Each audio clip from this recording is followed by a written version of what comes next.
मैं इतना काम कैसे रहती हूँ? नाम जप कैसे करती हूँ? कितने नाम जप करती हूँ? और लाइफ में पॉजिटिविटी कैसे लेके आएँ? इतना कामनेस कैसे लेके आएँ? ये नेगेटिव जो हमारा दिमाग हमेशा लड़ता रहता है ना नेगेटिव थॉट्स से कि ये हो गया तो, ये नहीं हुआ तो, ये गलत हो गया तो, उन सबको कैसे शांत करें? Hello, welcome to my YouTube channel. My name is Riya Tiwari and you are watching this Q&A session. आपके क्वेश्चंस और मेरे आंसर्स। इससे पहले ना मैं ये बता दूँ कि मैं कोई बाबा नहीं हूँ, मैं इतनी कोई स्पिरिचुअल इंसान नहीं हूँ कि कुछ लोगों ने इतने डीप स्पिरिचुअलिटी के क्वेश्चंस पूछे थे ना कि द रियल थिंग इज़ भाई मैं अभी मुझे 6 महीने हुए हैं ये सब चीज़ों में पड़े हुए, मतलब इनमें मानते हुए, ठीक है? And I am 23 years old. आप लोगों की तरह ही एक नॉर्मल इंसान हूँ मैं। बस थोड़ी-सी लाइफ़ की रियलिटीज़ समझ आ गई हैं जो कि मेरे लाइफ़ को बिल्कुल फ्री फ्लोइंग बना दिया है। एक पॉज़िटिव बना दिया है कि मुझे अब टेंशन नहीं रहती। सो स्टार्ट करते हैं क्वेश्चंस का। मेरा सबसे बड़ा फ़ियर क्या है? मुझे किस चीज़ से डर लगता है? ट्रस्ट मी मैं सच बोल रही हूँ कि थोड़े टाइम पहले ना मुझे फ़ियर ही फ़ियर थे ज़िंदगी में कि क्या हुआ? प्यार नहीं मिला तो? क्या हुआ? मुझे पैसे नहीं मिले, मैं करियर में सक्सीड नहीं हुई तो? क्या होगा कि अगर ऐसा हो गया तो? इतने सारे नेगेटिव थॉट थे कि मैं खुद ही फाइट करती थी। ऐसा लगता था मेरे दिमाग में एक भूत भूत है जो बातें कर रहा है और जो मुझे ही खाए जा रहा है ना? ऐसा ही लगता था। अब मेरा फ़ियर कुछ नहीं है, क्योंकि ना अब मैं मानती हूँ भगवान को। क्योंकि अब मैं सच बोल रही हूँ कि ऐसा कोई फ़ियर नहीं है मुझे कि आगे क्या होगा। अब मैं एक भरोसे पे रहती हूँ ना कि भगवान ने मुझे अगर यहाँ पे भेजा है, किसी न किसी पर्पज़ से भेजा है एंड मेरे लिए भी उन्होंने कुछ न कुछ करा ही होगा, जैसे उन्होंने सबके लिए करा हुआ है। "हुई ही वही जो राम रचि राखा, को करि तर्क बढ़ावे साखा।" तो मैं एक इसी प्रिंसिपल पे अब रह रही हूँ और वो भरोसा ना सरेंडर का फ़ेज़ बोलो या बिलीव इन द यूनिवर्स, ये बहुत बड़ा होता है, इतना ईज़िली नहीं आता एंड आई होप कि ये सारी चीज़ें ऐसे ही मेंटेन रहें। सेकंड क्वेश्चन है कि कॉन्फिडेंट और खुश कैसे रहें? तो I will tell you my story. इसके पहले मैं इंटरव्यूज़ देती थी ना कॉलेज टाइम पे, वाइवा होता था और उसके बाद जॉब के लिए इंटरव्यूज़ होते थे, तो मुझे डर लगता था यार ये क्या ही पूछेगा, इतना एक्सपीरियंस इंसान सामने बैठा हुआ है। डर के मतलब फटती रहती थी मेरी। बट अब अगर मैं इंटरव्यू में बैठती हूँ या फिर किसी भी लेवल के बड़े आदमी के साथ बैठती हूँ या कहीं पे भी, पहले मुझे लोगों से बात करने में, लोगों को अप्रोच करने में बहुत डर लगता था। लेकिन अब एक मेरे अंदर ये फीलिंग रहती है कि सामने वाला भी तो इंसान ही है ना, ठीक है, जो होगा भगवान की मर्ज़ी होगी। और रही बात कॉन्फिडेंस की, तो मुझे पता है कि चीज़ें मैंने गलत नहीं करी हैं। I am 100% true and genuine. तो अगर सामने वाला कुछ गलत सिचुएशन आ भी जा रही है या फिर मैं इंटरव्यू में बैठ रही हूँ, तो मुझे बाद में पछतावा नहीं हो रहा है, जो भी मैं बोल रही हूँ। और शायद यही कॉन्फिडेंस है कि आप अपनी बातें रखो और आपके अंदर बिल्कुल डर ना रहे, और डर कब नहीं रहेगा जब आपने कुछ गलत करा नहीं होगा। तो अपनी लाइफ में एक अप्रोच रखना कि किसी के साथ कभी गलत करना मत और गलत सहना मत। किसी और के साथ भी गलत होते हुए सहना मत। और मेरे पॉजिटिविटी और खुशी का क्या रीज़न है बताऊँ मैं? सिर्फ़ एक चीज़, प्रेमानंद जी महाराज। अगर मैं अपना पर्सनल पॉइंट ऑफ व्यू बताऊँ तो मैं उनकी बातें मानती हूँ। इस तरह मानती हूँ कि ये ही ट्रुथ है और ये जो बोल रहे हैं वो पत्थर की लकीर है। और उसके बाद मैं ट्राई करती हूँ कि उनकी बातों को फ़ॉलो करूँ। नहीं 100% कर पा रही हूँ, 1% करूँ, 1% से 2 होगा, आगे वो फर्दर खुद ही बढ़ता जाएगा। और जो वो बोलते हैं ना कि तुम अविनाशी के बच्चे हो, तो तुम्हें डरना किस बात का? अपना काम करो और फ़ोकस रहो और फल की इच्छा मत करो। भगवान है ना, भगवान सब देख रहा है। ये ट्रस्ट मेरा है जिसकी वज़ह से मैं पॉज़िटिव रहती हूँ और काम रहती हूँ।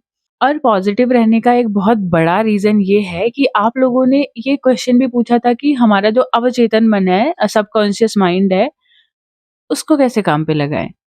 तो मैं क्या करती हूँ ना, मैंने भी पढ़ा। आप लोग जैसे सुन रहे हो वीडियोज़, बुक्स पढ़ रहे हो, तो मैंने भी पढ़ा, मैंने भी सुना कि देयर इज़ सबकॉन्शियस माइंड, और वो एक बच्चे की तरह है।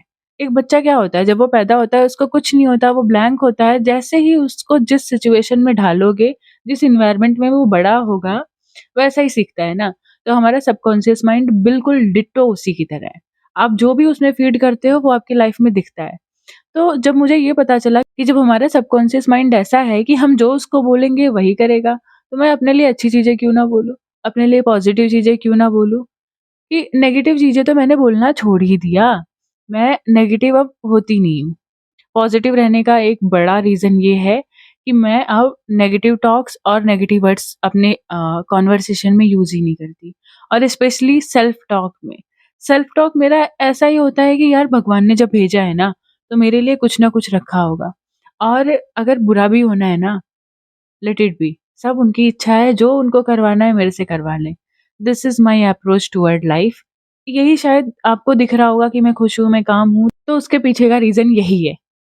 और एक क्वेश्चन ये भी है, इसी से रिलेटेड है, कि नेगेटिव जो थॉट्स आते हैं हमारे माइंड में, उसको कैसे रोकें? तो एक लाइन प्रेमानंद जी महाराज ने ही बोली थी। उन्होंने अपने पर्सनल डायरी में लिखा था कि जैसा बनना है वैसा सोचो, और जैसा सोचोगे वैसा बन जाओगे। और ये बात मैंने अपनी लाइफ में भी इम्प्लीमेंट किया कि यार करके देख लेते हैं, कुछ बुरा तो होना नहीं है, देखते हैं क्या होता है। इस माइंडसेट से मैंने ये बात मानी, और तभी से मैंने कोशिश किया कि मैं अपने लिए नेगेटिव ना बोलूँ, क्योंकि कोई नहीं चाहता यार कि उसके साथ बुरा हो, उसके साथ नेगेटिव हो। तो यहीं से मेरा नेगेटिव होना खत्म हुआ। और एक क्वेश्चन जो मुझे अच्छा लगा कि नेगेटिव सिचुएशंस में जब फ्रस्ट्रेशन होती है, उस टाइम पे भगवान पे भरोसा कैसे करें?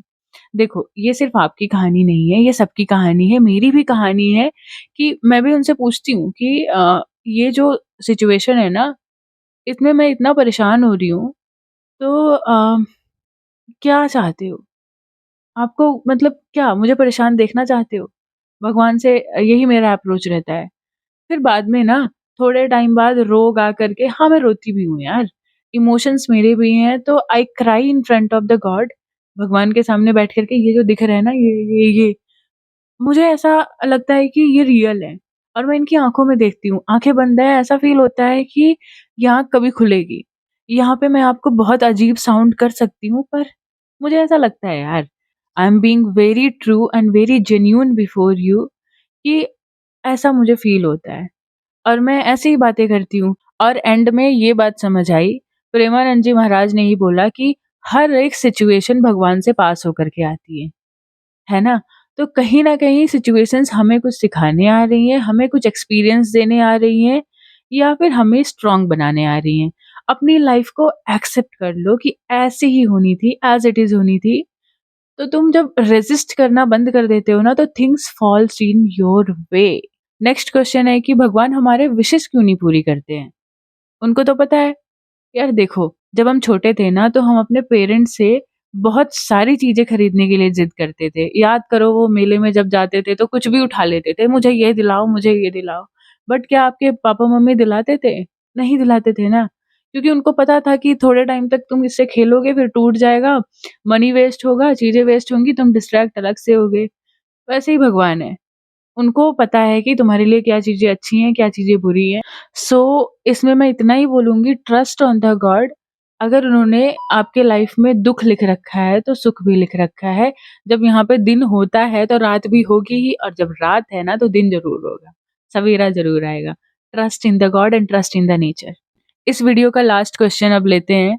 यार ये जो ऑडियंस है ना, ये जो है ना, इन्होंने अपने क्वेश्चन्स डाले थे इस पे, पोस्ट पे। इन्होंने बोला कि she has posted her question on the post, but मुझे सच में नहीं दिख रहा था। उसमें साइड से क्वेश्चन था ही नहीं। मैंने इनसे बोला कि प्लीज़ उसको दोबारा लिख दो, तो शी पुट सिंगल क्वेश्चन कि भगवत गीता को अपनी लाइफ में इम्प्लीमेंट कैसे करें? फर्स्ट ऑफ ऑल, मैं अभी श्री रामचरितमानस पढ़ रही हूँ। ऑलमोस्ट पूरी बुक खत्म हो गई है, लंका कांड, उत्तरकांड पूरा खत्म हो गया है, भगवान राम आ चुके हैं, एंड अब वो थोड़ी जेनेरिक बातें कर रहे हैं, वहाँ तक मैं पहुँच चुकी हूँ। कैसे उसको अपनी लाइफ में इम्प्लीमेंट करना है, भगवत गीता पे भी आऊँगी मैं, वो भी पढ़ूँगी मैं। देखो, इसका सिंपल थिंग है, मैं प्रेमानंद जी महाराज जी को देखती हूँ, और वो इन्हीं सारी ग्रंथों से सारी नॉलेज, शास्त्रों से सारी नॉलेज ले करके ही हमें वो बोलते हैं कि follow this, follow this. So the basic basic bare minimum thing जो वो बोलते हैं, वो फॉलो करो, एंड मस्ट वॉच। और उनकी बातें सुनो, उनकी बातें मानो, और उनको देखो ज़रूर, क्योंकि आई कैन ईट फूड, मैं खाना खा सकती हूँ, मैं आपको बता सकती हूँ कि हाँ, ये खाना बहुत टेस्टी था, but you can not feel the same thing that I feel. उसके लिए आपको वो खाना खाना पड़ेगा। Just implement all these things in your life and stay happy.